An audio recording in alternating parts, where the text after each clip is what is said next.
याद रखिएगा, अजान की आवाज सुनने के बाद आप सिर्फ 2 ही काम कर सकते हैं, इसके अलावा तीसरा काम आपके लिए जायज नहीं है। अगर आप खाना खा रहे हैं और इसी बीच अगर अजान की आवाज हो आ जाती है तो आप खाना मुकम्मल कर लीजिए, पेट भरकर आप खा लीजिए, क्योंकि पेट की भूख बहुत बुरी चीज है।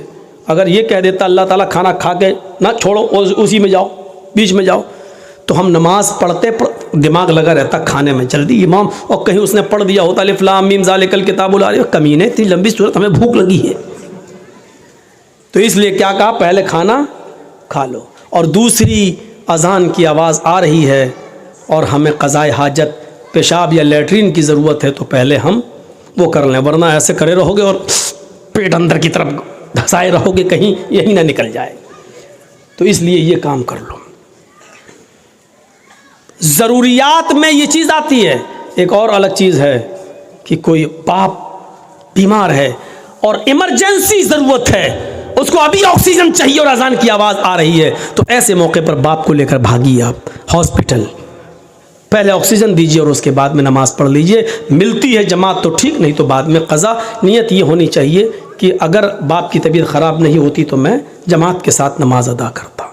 ये चीज़ें, लेकिन मैच देखना, कैरम बोर्ड खेलना, खेती बाड़ी करना, खेत में दाना डालना, बीज बोना, खेत जोतना, इसमें लगे हैं और अजान की आवाज़ आ रही है और हम परवाह नहीं कर रहे हैं, तो इसको कहते हैं नमाज से एराज़।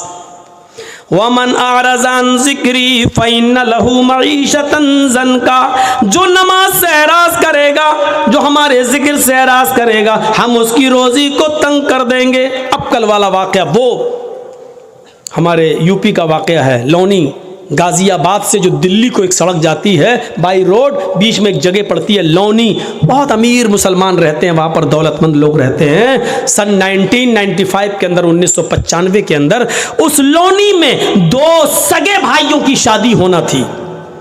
2 सगे भाइयों की शादी होना थी, कल उनकी बारात जाना थी। आज की रात उन्होंने रंग रलियां मनाने में गुजारी। ये दोनों सगे भाई दिल्ली जाते हैं, है ही कितना दूर, गाज़ियाबाद से दिल्ली 50 किलोमीटर और बीच में लौनी, यानी तकरीबन 25 किलोमीटर वहाँ से दिल्ली। अपनी गाड़ी ली और तवाइफ़ों को इकट्ठा किया और 10-12 तवाइफ़ें इन्होंने सौदा किया और उन तवाइफ़ों को लेकर आ गए। अपनी गाड़ी पर नहीं, तवाइफ़ों की गाड़ी अलग थी और इन दोनों भाइयों की गाड़ी अलग थी। जब दिल्ली से ये तवाइफ़ों को लेकर आ रहे थे तो दोनों भाइयों की गाड़ी आगे आगे चल रही थी और तवाइफ़ों की गाड़ी पीछे पीछे। मगरिब के बाद इन तवाइफ़ों को उसने खाना खिलाया और इशा की नमाज के बाद शुरू हो गया नाच गाना।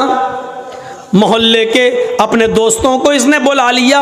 इसका घर खचाखच भरा हुआ था, म्यूजिक बज रही थी, ढोल ताशे बज रहे थे और तवाइफें भी अपने चड़क भड़क लिबास के अंदर, नी मुड़ियाँ आधी नंगी, वो तवाइफें अपने पैरों में घुंघरू पहने हुए, पायलें पहने हुए और उनकी छनकारें ज़मीन की ऊपर चलने लगी और उन तवाइफों के ठुमके मटकने लगे, उनकी कमर और उनके जिस्म अंगड़ाइयाँ लेने लगे और पूरी की पूरी रात नाच और गाने में गुजरती है। तवाइफें नाच रही हैं, गा रही हैं, नीमबर और अखलाक से गिरे हुए गाने भी वहाँ आ रहे हैं और ये अपने जिस्म की नुमाइश हो रही है, अपने फन का इजहार किया जा रहा है और ये शराब का दौर चल रहा है। नौजवान शराब पी रहे हैं, ये दोनों भाई भी शराब के नशे में चूर हैं और नाच गाने में मसरूफ हैं। देखिए अल्लाह के जिक्र से एराज करने का अंजाम क्या होता है। कैरम बोर्ड खेलने वालों सुनो, क्रिकेट मैच अजान की आवाज आने के बाद भी बंद न हो, सुनो। अपने काम और धंधों में मसरूफ रहने वालों और नमाज का जनाजा निकालने वालों सुनो। पूरी रात नाचो गाना चलता है, सुबह फजर की आजान की आवाज आने लगती है, जो इन दोनों भाइयों के घर से सिर्फ 200 कदम या 300 कदम की दूरी पर है। मुअज्जिन आजान दे रहा है, अल्लाहु अकबर अल्लाहु अकबर अल्लाहु अकबर अल्लाहु अकबर। मुअज्जिन आजान दे रहा है। मुअज्जिन की आजान की आवाज उन तवाइफों के कानों में भी टकराती है, उन तवाइफों के कानों में भी जाती है। यकबैक जैसी उन तवाइफों के कानों में आजान की आवाज जा गई, फजर की आजान की आवाज गई, उन तवाइफों ने अपने पैर रोक लिए, अपनी कमर रोक ली, अपना जिस्म नाचने से और अपनी जबान को गाने से रोक लिया, स्टॉप कर दिया, रुक गई वहीं पर। इन दोनों भाइयों ने देखा कि पायलों की छनकार और घुंघरुओं की आवाज बंद, और ये भी जो मटक रही थी और नाच रही थी, क्या हुआ? उन्होंने देखा, कहा क्या बात, क्यों स्टॉप क्यों हो गई हो, रुक क्यों गई हो? उन तवाइफों ने कहा अजान की आवाज आ रही है, मुअज्जिन अजान दे रहा है, इसलिए अजान के एहतराम में, अजान की इज्जत में हम रुक गए हैं। अजान हो जाने दीजिए, अजान हो जाने के बाद हम अपना काम शुरू कर देंगे। उन दोनों भाइयों ने कहा, ये अजान तो दिन भर में 5 बार होती है, तुम तो रोज रोज नहीं आती हो, तुम तो बार बार नहीं आती हो, मुअज्जिन अपना काम कर रहा है, तुम अपना काम करो, चलो डांस करो, नाचो। इन दोनों तवाइफों ने कहा देखो हम भी मुसलमान, इन तवाइफों ने कहा हम भी मुसलमान हैं, माना कि हम बहुत गलत काम कर रहे हैं, लेकिन अजान की इज्जत हम करते हैं। अजान जब होती है तो हम कोई धंधा नहीं करते हैं, हम गलत काम रोक देते हैं, कम से कम थोड़ी देर की तो बात है। इन दोनों भाइयों ने कहा मजदूरी लेना या नहीं लेना है, पैसा लेना या नहीं लेना है। उन तवाइफों ने सोचा कि पूरी रात की मेहनत मजदूरी कहीं ये मार न ले, थोड़ा सा बहाना इसको मिल जाए तो कहीं ये गसब न कर ले, इसलिए कहने लगी। उन्होंने नाचना शुरू कर दिया। ये नाच और ये गाना अजान के वक्त भी होने लगा, उधर अजान हो रही है और इनके गाने चल रहे हैं। ये अजान भी गुजर गई, नाच गाना थोड़ी देर के लिए बंद हुआ, लेकिन इन दोनों भाइयों के इसरार पर फिर शुरू हो गया और सुबह के 7 बजे तक ये डांस, ये नाच, ये गाना चालू रहता है। इसके बाद खत्म, तवाइफों को पैसे दिए। उन तवाइफों ने कहा देखो तुम मुझे लेके आए हो, तुम मुझे छोड़ने भी जाओगे, रास्ते में लोग हमें लूट लेते हैं, हमारे गलत होने का गलत फायदा उठाते हैं, हमें खींच कर खेतों की तरफ ले जाते हैं, हमारी इज्जत की छलनी छलनी कर देते हैं, तुम लेकर आए हो, मुझे छोड़ने भी जाओ। इन दोनों भाइयों ने कहा चलो, दिन में 2 बजे बारात जानी है, 4 बजे बारात जानी है, मगरिब के बाद निकाह होना है, इशा के बाद रुखसती होना है, हम तुम्हें छोड़ आते हैं, 25 किलोमीटर ही तो है यहाँ से दिल्ली। उन दोनों भाई अपनी गाड़ी में बैठते हैं, ड्राइवर को अपने आगे की सीट पर बिठाते हैं, दोनों भाई पीछे बैठते हैं। तवाइफों की गाड़ी अब आगे आगे चल रही है और इन दोनों भाइयों की गाड़ी पीछे पीछे चल रही है। सर्दियों की रात है, दिन के 7 और 8 बजे के बीच की बात है, अभी कोहरा पूरी तरीके से छटा न था, आसमान से गिरने वाली शबनम, जिसको आपकी जबान में कोयसा कहा जाता है, अभी पूरी तरीके से छटा न था। किसी तरीके से तवाइफों के ड्राइवर ने गाड़ी सामने से आने वाले ट्रक से बचाते हुए गाड़ी को क्रॉस कर दिया है, लेकिन चूंकि इन दोनों भाइयों का ड्राइवर भी शराब के नशे में धुत था, उसने भी नाच देखा था, उसने भी गाना देखा था, वो सही से वो बैलेंस नहीं बना पाया और सामने से आने वाले ट्रक से इन दोनों भाइयों की गाड़ी टकरा जाती है। टक्कर इतनी तेज थी कि इन दोनों भाइयों की गाड़ी 25-30 फीट दूर एक खाई में गिरती है और चारों तरफ से पिचक जाती है। फौरन लोग जमा हो जाते हैं। किसी तरीके से उस गाड़ी की खिड़की तोड़ी गई और इन दोनों भाइयों की और ड्राइवर की लाश निकाली गई।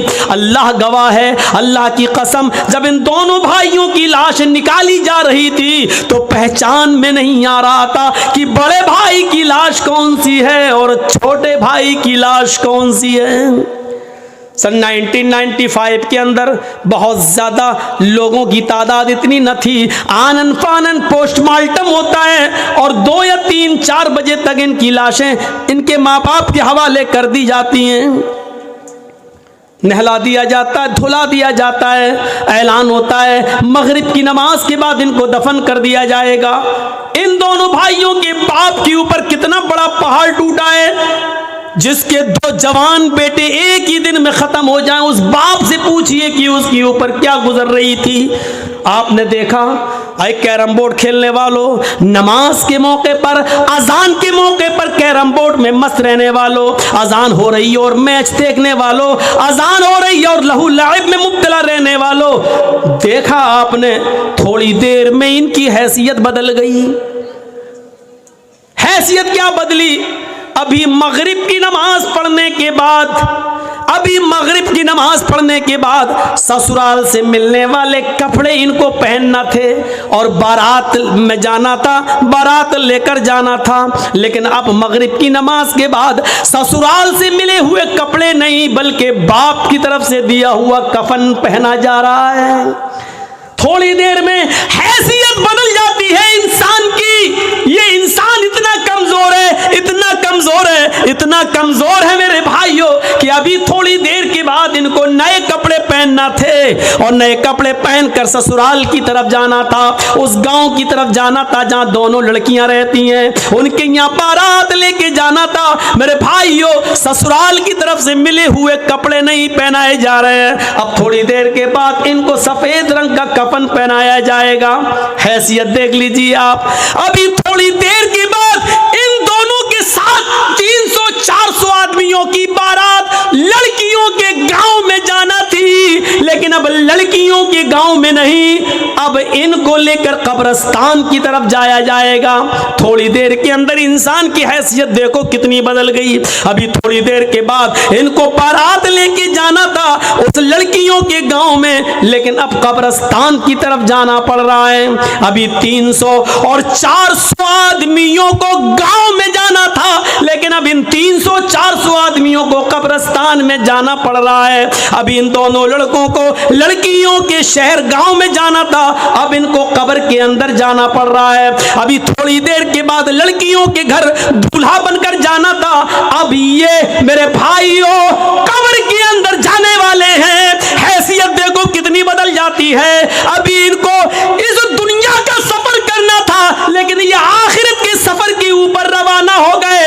अभी उस गांव में बैठने हुए मौलवी को थोड़ी देर के बाद इनका निकाह पढ़ाना था। अल्हम्दुलिल्लाह नहमदुहु व नस्तईनुहु या अय्युहल्लज़ीना आमनू तक़ुल्लाह हक़्क़ तुक़ाती, अभी आयतें पढ़ना थी, लेकिन अब उसी मौलवी को अल्लाहुम्मा ग़फ़िर लिहय्यिना व मय्यतिना व शाहिदिना व गायबिना व सगीरिना व कबीरिना पढ़ना पड़ रहा है। थोड़ी देर में इंसान की हैसियत क्या बदल जाती है। मेरे भाइयों, ये है अल्लाह के जिक्र से एराज। नमाज अजान की आवाज आ रही है और इन दोनों भाइयों ने कहा तुम गाना गाओ, तुम मत रुको, अजान तो दिन भर में 5 बार होती है, तुम थोड़ी रोज रोज आती हो, लिहाजा तुम अपना काम करो, मुअज्जिन अपना काम कर रहा है। इसको कहते हैं अल्लाह के जिक्र से एराज। जबकि होना ये चाहिए था कि सब कुछ छोड़ के हमें मस्जिद की तरफ जाना था, लेकिन हमने नमाज से एराज किया है, हमारा ये अंजाम हुआ है। मेरे प्यारे साथियों, इस अंजाम से हमें और आपको सबको सबक हासिल करना चाहिए। इस अंजाम से हमें और आपको सबको होश लेना चाहिए। इस अंजाम से हमें और आपको सबको सबक सीखना चाहिए। ये उसके साथ हुआ है, हमारे साथ भी हो सकता है, क्योंकि इंसान अपने इरादों में मजबूत हो, लेकिन बहैसियत इंसान के बहुत कमज़ोर है, उसकी हैसियत कुछ नहीं है, कुछ नहीं है। APJ अब्दुल कलाम अपने आप को नहीं बचा सके, अटल बिहारी अपने आप को नहीं बचा सके, इंदिरा गांधी को उसके बॉडीगार्ड ने गोली की घाट उतार दिया। इंसान कितनी फिक्रें करता है, ये करेंगे, वो करेंगे, वो करेंगे, ये करेंगे, लेकिन पता चलता है कि सुबह उठा है, कल तो सही था, अरे मेरे साथ होटल में चाय पिया था। सबसे पहले हमारा लोग आज अपने नाम के लिए मरते हैं। मुझे जर्जीस कहते हैं, मालूम है ये क्या है? मैं अगर किसी से कहूँ मेरा नाम जानते हो क्या है मेरा नाम, मुझे जर्जीस कहते हैं, मरने के बाद सबसे पहले ये नाम ही बदल जाता है। अब कोई ये नहीं कहता कि जर्जीस मर गया, कहते हैं जनाजा रखा हुआ है, मैयत रखी हुई। जिस नाम को कमाने के लिए तुम गलत और सही कुछ नहीं देखते हो, सबसे पहले वो नाम हमसे छीना जाता है। जब हमारा जनाजा उठाकर कब्रिस्तान जाता है तो कोई ये नहीं कहता कि जर्जीस चारपाई पर जा रहा है, क्या कहते हैं लोग, मैयत जा रही है, जनाजा जा रहा है। हमारी हैसियत बदली जाती है। ये करोड़ों की बिल्डिंगें कुछ नहीं। यक़ूलुल इंसानु माली माली, आदमी कहता है मेरा माल मेरा माल, ये बिल्डिंग वो बिल्डिंग, ये फ्लैट वो फ्लैट, ये प्लॉट वो प्लॉट, ये खेत वो खेत, ये दौलत वो माल, लो ये मेरा।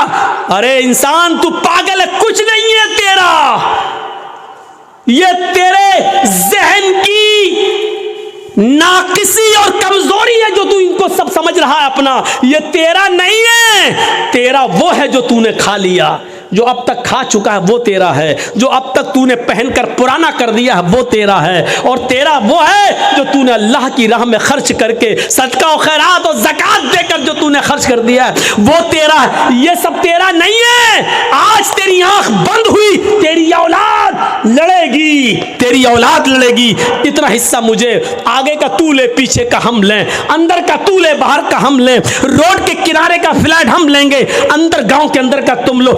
लड़ेंगे लोग। हमने अपने बाप की मरते वक्त खिदमत की है, तुमने क्या किया है? तुम कहते हो मेरा मेरा मेरा, ये कुछ तुम्हारा नहीं है। आई यक़ूलुल इंसानु माली माली, इंसान कहता है ये मेरा माल, ये मेरा माल, ये मेरा माल। तेरा माल कुछ नहीं है। तूने जो खा लिया, खाकर तूने फना कर दिया, खाकर तूने निकाल दिया वो तेरा।